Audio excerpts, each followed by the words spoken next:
Judul: Kisah Pesugihan Tuyul. Warisan yang tidak diundang.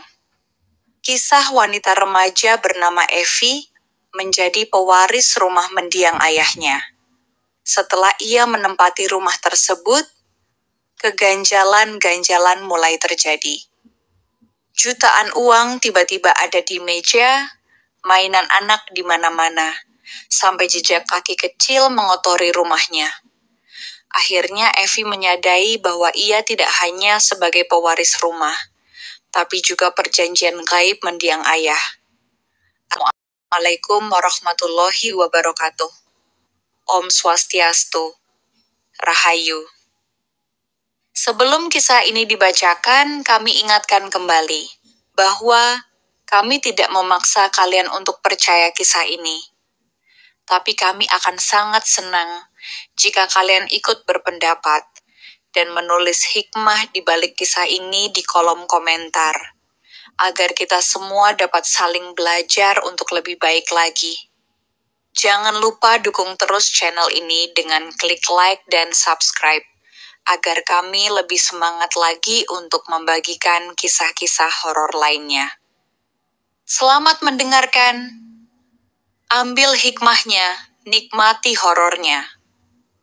Hujan mengguyur deras ketika Evie sampai di depan rumah tua peninggalan ayahnya. Rumah itu berdiri sendirian di pinggiran kota kecil, diselimuti pekatnya kabut dan bau tanah basah. Cat temboknya terkelupas, dedaunan mengering menumpuk di halaman, dan angin meniupkan suara-suara lirih dari celah-celah jendela yang sudah berjamur. Ayahnya, Pak Harto, meninggal mendadak seminggu lalu, katanya serangan jantung. Tapi sejak dulu, Evie tak pernah benar-benar dekat dengan pria itu. Mereka hidup terpisah sejak Evie masih SD, dan baru kali ini ia menginjakan kaki lagi ke rumah itu. Rumah masa kecil yang penuh kenangan buram. Ia menerima warisan satu-satunya, rumah tua dan sedikit uang tunai. Tidak ada yang aneh, kecuali satu pesan dari notaris yang membuat bulu kuduknya meremang. Tolong, jangan buka kamar belakang sampai kamu siap menerima segalanya. Malam pertama di rumah itu terasa seperti berada di tengah hutan. Sunyi, dingin, dan terlalu senyap untuk rumah di dekat jalan besar. Saat Evie mencoba tidur, suara aneh terdengar dari plafon. Seperti benda kecil berlarian, cepat dan ringan. Tikus, pikirnya. Namun saat pagi datang dan ia membuka mata, ada jejak kaki mungil, seperti jejak bayi, di lantai berdebu menuju kamar belakang yang terkunci. Evie menatap jejak kaki mungil itu cukup lama, hingga matahari mulai menyelinap dari sela-sela tirai tua. Ukurannya terlalu kecil untuk kaki manusia dewasa. Bahkan bayi pun rasanya tidak mungkin meninggalkan jejak seperti itu. Kecil, bulat, dan telanjang. Ia berjongkok, menyentuh salah satu jejak itu dengan ujung jarinya. Debunya masih lembut, hangat, seolah baru saja tercipta beberapa menit lalu. Tidak mungkin ini kerja tikus, dan jejaknya terlalu rapi untuk seekor kucing, seperti kaki anak kecil. Ini pasti cuma perasaan capek, gumamnya, meski perasaan ganjil menggerogoti benaknya. Ia berdiri dan berjalan menuju kamar belakang, kamar yang disebut dalam pesan notaris. Pintu kamar itu tampak berbeda dari yang lain, berwarna hitam legam, dengan engsel berkarat dan gagang pintu kuno berbentuk seperti kepala naga. Tidak ada kunci, tapi ada segel benang merah melilit gagangnya dengan kertas sobek berhuruf Jawa kuno menempel di tengah. Evie tidak berani menyentuhnya. Hari kedua. Sejak pagi, rumah terasa lebih dingin dari biasanya. Evie membersihkan debu, menyalakan listrik, dan mencoba menata ruang tamu agar sedikit lebih nyaman. Ia bahkan menemukan beberapa album foto lama ayahnya. Ada satu foto yang membuatnya terpaku. Potret ayahnya muda, tersenyum lebar di depan meja penuh uang tunai. Di belakangnya, bayangan samar seperti anak kecil berdiri di pojok ruangan. Tidak terlihat jelas, tapi matanya putih menyala. Dia memutuskan untuk tidak melihat album itu lagi. Menjelang sore, ia mulai merasa seperti diawasi. Setiap melangkah, seperti ada yang mengintip dari balik pintu. Setiap membuka pintu, seperti ada yang bersembunyi di balik tirai. Tapi rumah itu kosong, benar-benar hanya ia seorang. Sampai malam datang. Malam kedua. Ketika Evi bangun di tengah malam karena haus, ia turun ke dapur untuk mengambil air. Tapi langkahnya terhenti ketika melihat meja ruang tamu. Di atasnya, bertumpuk uang 100.000 yang belum pernah ia lihat sebelumnya. Rapi, baru, wangi. Tubuhnya membeku. Tidak ada orang lain. Ia mengunci pintu sejak sore. Jendela tertutup rapat. Uang itu tidak mungkin muncul sendiri, kecuali ada yang meletakkannya. Di lantai, ia melihatnya lagi. Jejak kaki kecil itu, kali ini lebih banyak, lebih jelas. Dan semuanya mengarah ke kamar belakang. Pagi ketiga, Evi bangun dengan suara-suara kecil, tertawa seperti anak kecil yang bermain. Ia bangkit dari kasur, jantungnya mulai berdetak cepat. Suara itu berasal dari ruang tengah. Ketika ia mengintip dari balik pintu kamar, ia melihat sebuah mobil-mobilan plastik berwarna merah sedang bergerak sendiri, memutari meja seperti didorong oleh tangan yang tak terlihat. Suara tawa kecil itu menghilang begitu Evi muncul. Mobil-mobilan itu berhenti di kakinya. Diameter, dan di kursi seberang, duduk boneka usang yang ia tidak ingat pernah memilikinya. Boneka bayi, botak, dengan mata lebar yang seolah terus menatap. Di bawah boneka itu, ada secarik kertas sobek dengan tulisan tangan Kasha. Aku belum punya ibu, tapi aku akan jadi anak baik kalau Evi sayang aku. Evi tidak bisa tidur malam itu. Boneka itu kini duduk di atas meja dekat tempat tidurnya. Ia tidak ingat memindahkannya. Ia jelas-jelas meninggalkannya di ruang tengah sebelum menutup pintu kamarnya.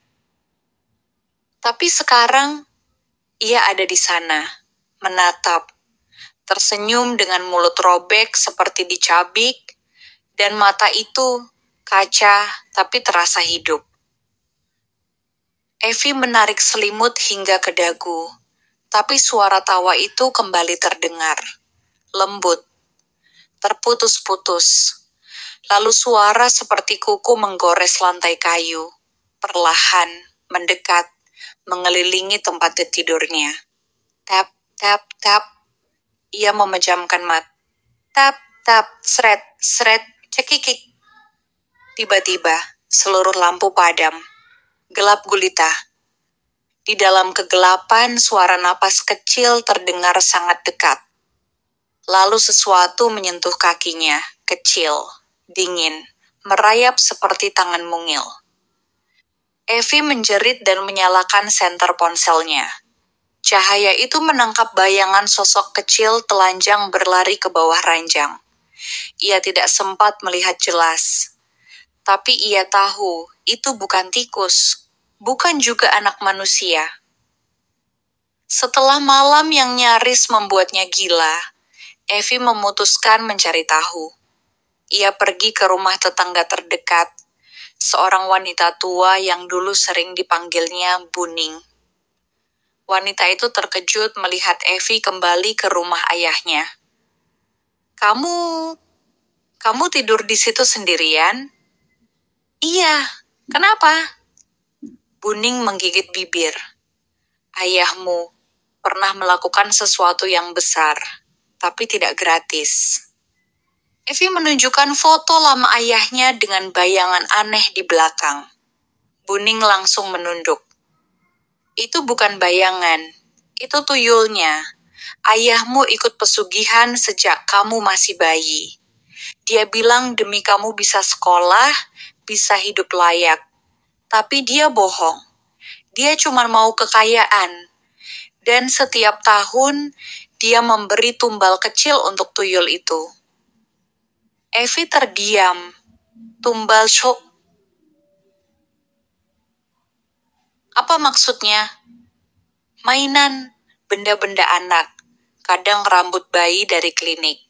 Tapi ketika dia berhenti memberi tumbal, tuyulnya mulai mengambil sendiri.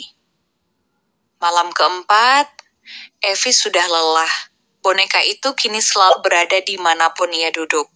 Mainan muncul dari lemari yang kosong. Dan suara anak kecil itu kini memanggilnya pelan dari balik pintu kamar belakang. Ibu, bukain pintunya. Aku udah bawa uang banyak. Pintu kamar belakang bergetar. Segel benang merahnya mulai terlepas sedikit demi sedikit, seolah diisap dari dalam. Suhu di dalam rumah turun drastis. Nafas Evi membentuk uap. Jam dinding berhenti berdetak. Dan tiba-tiba, pintu kamar belakang terbuka sendiri. Gelap. Aroma anyir dan tanah basah menyembur keluar. Dan dari dalamnya, muncul suara kaki kecil yang berjalan pelan. Evi memegang lampu senter dengan tangan gemetar. Cahaya menyapu ruangan. Kosong. Tapi ketika ia menyorot ke lantai, ada lusinan jejak kaki kecil, semua mengarah ke arahnya. Dan tepat di depan Evi, muncul sepasang mata kecil menyala putih di kegelapan, memandangnya sambil tersenyum. Ibu udah buka pintunya. Sekarang ibu harus jaga aku. Selamanya. Evi terdiam di ambang pintu kamar belakang, yang kini terbuka sepenuhnya. Aroma busuk menguar dari dalam, seperti bangkai basah yang sudah lama dikubur. Ruangan itu gelap gulita, hanya sedikit disinari senter ponselnya yang mulai berkedip-kedip. Cahaya lemah itu menangkap bentuk-bentuk aneh di dalam ruangan. Mainan rusak, boneka tanpa kepala, dan di tengahnya, tempat tidur bayi berwarna hitam. Di sana, sesosok makhluk kecil duduk membelakanginya. Kepalanya botak, tubuhnya keriput, dan kulitnya pucat kehijauan seperti jamur. Ia mengenakan semacam kain putih kotor yang terikat longgar di pinggangnya. Punggungnya bungkuk, dan ketika ia berbalik, perlahan, sangat perlahan, mata bulatnya menyala putih, menatap Evi dengan senyum haus. Ibu, aku haus.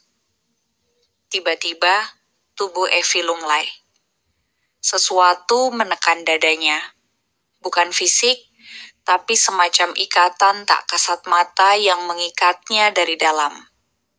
Ia berusaha mundur, tapi kakinya tak mau bergerak. Tangannya gemetar hebat, dan detak jantungnya berdentam sampai ke telinga. Makhluk kecil itu kini merangkak ke arahnya. Suaranya mencicit, kuku-kukunya tajam, dan bau amis darah menyertai setiap geraknya. Dulu ayah kasih aku makan uang. Sekarang ibu kasih aku susu. Begitu kata perjanjian. Enggak, aku bukan ibumu, teriak Evi. Tapi mulut tuyul itu terbuka, dan bukan gigi yang terlihat, melainkan lidah menjulur panjang seperti lintah, menjilat udara, mencari sumber rasa. Tiba-tiba, dada kiri Evi terasa nyeri luar biasa, panas seperti dibakar dari dalam. Ia menjerit. memegangi tubuhnya yang mulai berdenyut-denyut aneh. Ketika ia melihat ke bawah, pakaiannya basah oleh cairan putih. Ia tidak sedang bermimpi. Air susu keluar dari tubuhnya, padahal ia belum pernah melahirkan. Makhluk itu mencium baunya dan tertawa pelan. "Ibu, aku suka baunya, aku lapar."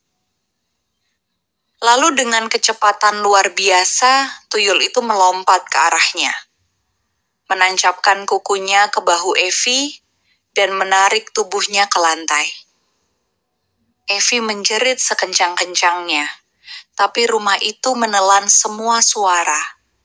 Tidak ada yang datang, tidak ada yang mendengar. Di tengah kesakitan yang mengerikan, Evi merasa sesuatu merayap di kulitnya, seolah tubuhnya sedang dipaksa menerima peran baru, perempuan yang menyusui anak gaib.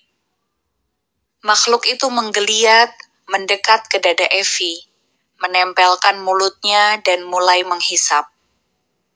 Tidak seperti bayi, tidak seperti manusia. Makhluk itu menghisap seperti lintah kelaparan, dengan suara mendesis dan isapan yang membuat kepala Evi pening hebat. Dunianya berputar, cahaya mati, dan segalanya menjadi gelap. Saat Evi tersadar, ia bangun dalam keadaan pucat, lemas, dan kedinginan di lantai ruang tamu. Pakaiannya lusuh. Di sekelilingnya, uang bertumpuk dalam karung-karung plastik, mengisi setiap sudut ruangan. Tapi wajahnya tidak menunjukkan senang, melainkan trauma. Di sudut ruangan, boneka bayi itu kembali duduk diam, tersenyum. Dan di belakangnya tuyul itu berdiri, menjilati bibirnya yang berlumuran cairan putih.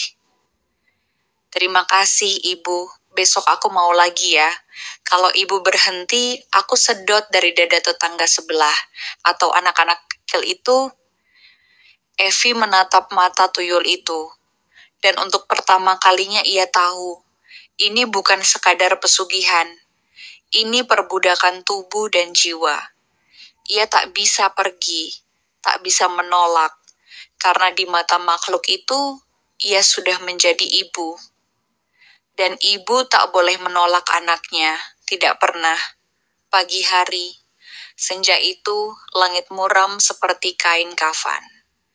Evi berdiri limbung di pinggir jalan desa, membawa tubuhnya yang lemah keluar rumah setelah malam-malam penuh isapan gaib yang hampir merenggut jiwanya. Tubuhnya memar-memar, matanya sayu, tapi niatnya kuat, ia ingin bebas.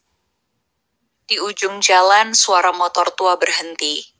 Dari balik helm hitam, turun seorang pemuda berwajah teduh dan bersih. Sorot matanya tajam, tubuhnya tegap. Ia mengenakan jaket coklat tua dan sarung disampirkan ke pundaknya.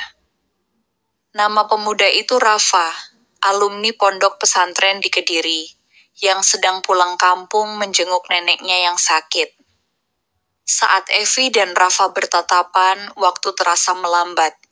Ada sesuatu yang ganjil tapi nyata. Seakan mereka dituntun untuk bertemu dan berjuang bersama. "Kamu kenapa, Mbak?" tanya Rafa lembut. Evi hampir pingsan. Tapi sebelum ia terjatuh, Rafa menangkap tubuhnya. Tolong aku, rumahku, ada dia." Evi menangis. Tangis seorang perempuan yang tak lagi tahu kepada siapa harus mengadu, kecuali kepada langit. Rafa membawa Evi ke mushola kecil di rumah neneknya. Di sana, setelah wudhu dan sholat, Evi menceritakan semuanya, tentang tuyul, air susu, pesugihan ayahnya, dan bagaimana makhluk itu sekarang memanggilnya ibu. Rafa menunduk lama, wajahnya berubah serius. "Apa yang kamu hadapi bukan sekadar jin pencari uang. Itu perjanjian tua yang mengikat darah dan rahim. Kalau begitu, putuskan, hancurkan. Tak bisa sembarangan, kita akan dilawan. Tapi, kita akan lawan dengan yang lebih kuat, dengan ayat-ayat Tuhan.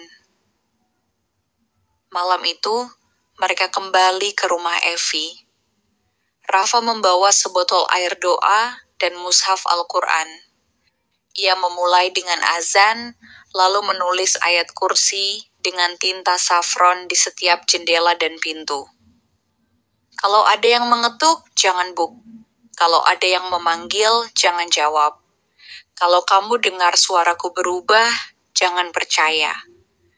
Dan kalau aku tak sadarkan diri, bacakan ayat kursi di telingaku. Pukul 3 dini hari. Angin bertiup kencang dari kamar belakang. Pintu-pintu berderak. Tirai melambai meski jendela tertutup. Dan dari balik tembok, terdengar suara ribuan langkah kecil berlarian. Suara tawa anak-anak. Tangisan. Jeritan. Isapan yang menjijikan. Makhluk itu tahu mereka hendak mengusirnya. Rafa duduk bersila di tengah ruangan, suara keras membacakan Al-Ikhlas, Al-Falaq, dan An-Nas. Dengan jumlah masing-masing surat sebanyak 7 kali. Tapi suara makhluk-makhluk itu semakin keras. Mereka merasa terganggu. Mereka terasa terancam. Tiba-tiba, boom! Pintu kamar belakang terbuka sendiri, dan dari dalamnya muncul tuyul, lebih besar dari sebelumnya. Tubuhnya menggembung dan menggeliat seperti ular, matanya merah. Dari punggungnya tumbuh tangan-tangan kecil yang mencakar udara. Ibu, kau bawa orang luar ke rumah kita. Kau janji akan menyusuiku, kau milikku. Tuyul itu menjerit. Dan dari balik tembok, puluhan bayangan kecil merangkak keluar. Rafa terus membaca, tapi satu persatu lampu padam. Evi mulai menangis, ketakutan luar biasa. Tuyul itu mendekat, menjulurkan tangan ke arah Evi. Aku haus, Ibu. Aku mau sekarang. Tapi Evi berdiri. Meski tubuhnya gemetar, ia menatap mata makhluk itu. Aku bukan ibumu. Aku manusia.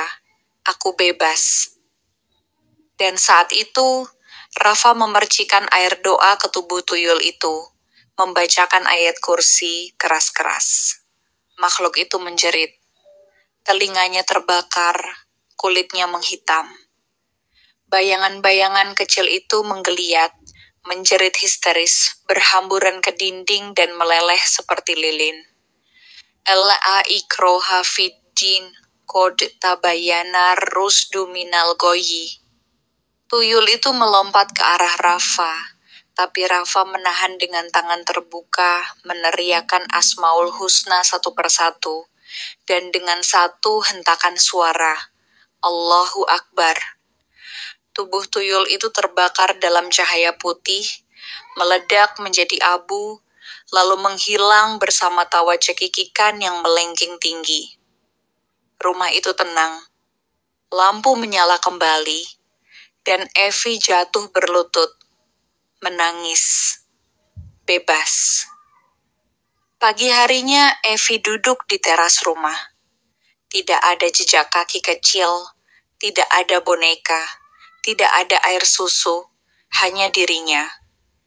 Dan Rafa yang duduk di sebelahnya mengusap Al-Quran yang kini telah usang karena semalam.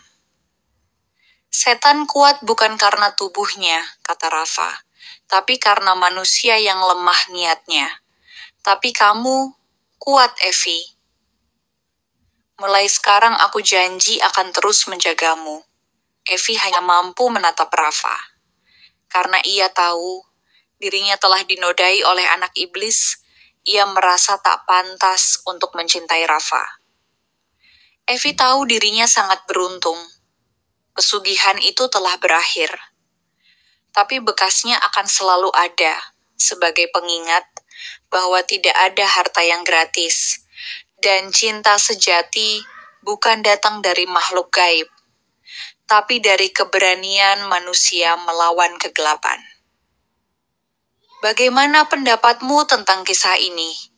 Kira-kira apakah mereka berdua akan bersama sampai menikah? Silahkan tulis pendapatmu dan hikmah di balik kisah ini pada kolom komentar. Dan dukung terus channel ini dengan klik like dan subscribe, agar kami lebih semangat lagi untuk membagi kisah-kisah horor lainnya. Jangan lupa untuk mengaktifkan lonceng notifikasinya, agar kalian tidak ketinggalan kisah lain yang lebih mencekam.